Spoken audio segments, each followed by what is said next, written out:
তো এত উন্নয়ন আমগুলো আবার সইব না, ঠিক আছে। পেটে ভাত না থাকলে আপনার উন্নয়ন, ঠিক আছে, মাথার উপর দিয়ে যাবো গা, ঠিক আছে। বেশি উন্নয়ন দরকার নাই। কথা হলো যে উন্নয়নে আপনার টাকাগুলো খরচা হইতেছে, এই উন্নয়নে মনে করেন আপনার দেশে মনে করেন না যেমন আপনার ফাস্টফুড খাবার, ঠিক আছে, যেগুলো আমরা মাসকে মাস রাখা নিত্য পণ্য রাখা যায়, সেগুলো যেন নিয়ন্ত্রণে থাকে। কারণ সেগুলোর দিকে আপনার ইনভেস্ট করলে মনে করেন আপনার সিন্ডিকেটটা কম থাকবে। সিন্ডিকেট কম থাকলে যেমন আগে এক প্যাকেট বিস্কুট কিনছি আপনার মনে করেন 2 টাকা, এই বিস্কুট এখন 10 টাকার নিচে নাই। রুটি একটা আগের দামই আছে 10 টাকা, কিন্তু সাইজে ছোট হয়ে গেছে, এমন 2 কামড় দিলে শেষ। ওই যে আপনার হাওয়াই মিঠাইয়ের মতন আর কি, মুখে দিলেই শেষ। দেখা যায় কাঠির ভিতরে এত বড় বানাইছে, দাম 10 টাকা, ঠিক আছে, পুরোটা মুখে দিলে লাগবো না, মনে করেন না 1 সিমটি হয় না। এরকম এত উন্নয়ন দরকার নাই। সামরিক যে উন্নয়নগুলো এগুলো করুক, করার পরে মনে করেন দ্রব্যমূল্যের যে চাল ডাল চিনি তেল যা আছে এগুলো মনে করেন না আপনার মানুষের হাতে লাগালে, ঠিক আছে, থাকুক, ঠিক আছে। গরুর মাংস 1 কেজি মনে করেন না আপনার, মনে করেন আমি যেমন 6 মাস ধরে গরুর মাংস 1 কেজি কিনতে পারি নাই, ঠিক আছে, হ্যাঁ, মনে করেন 700-800 টাকা 1 কেজি। 1 কেজি গরুর গোশত পাকে থেকে 1000 টাকা করতো, আমি দৈনিক কামাইছি 700-800, আমি 1000 টাকা গরুর মাংস পামু কই? তো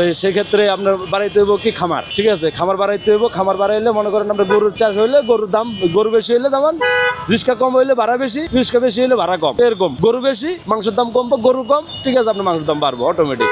তো সেগুলো, ঠিক আছে, সেই ক্ষেত্রে আপনার মনে করেন দেশ গ্রামে উন্নয়নটা বেশি দরকার ঢাকা শহরের থেকে। কারণ কি সব পণ্যগুলো দেশ গ্রামের থেকে আসে, চাল ডাল চিনি আদা রসুন যাই বলেন সব কিন্তু দেশ গ্রামের থেকে আসে, ঠিক আছে। সেক্ষেত্রে আবার মনে করেন না পণ্য পরিবহনের একটা চাপ আছে, ঠিক আছে। তেলের দাম আপনি বাড়াই দিবেন, দ্রব্যমূল্যের দাম আপনি কমবো কেমনে? কারণ বেড়ায় যখন 20,000 টাকা বা 40,000 টাকা গাড়িওয়ালা লিয়ে দেবো, তাহলে ওই মালের দাম, এই গাড়ি টাকা মালের দামের উপরে যাই পড়বো। কেজিতে টাকা বাইরে গেল, তো বেড়ায় আইন তার মাংনা বেচবো না। তো সেই ক্ষেত্রে মনে করেন না বহুত হিসাব কিতাব আছে, ঠিক আছে। তা আমরা মনে করেন না গরিব মানুষ, আমাদের কথা এরকম কোনো মূল্যায়ন, ঠিক আছে। টক শোতে গেলে টক শোতে মনে করেন না আগর কথার মূল্যায়ন, টক শোতে কথা মূল্যায়ন দেয় না, টক শোতে খারাপ লোক তো আসে না, ঠিক আছে, ওই আগের কথা মূল্যায়ন। পাবলিক আমরা এক কান্দা শুনে আর কান্দা বাইর করে দেয়, শেষ।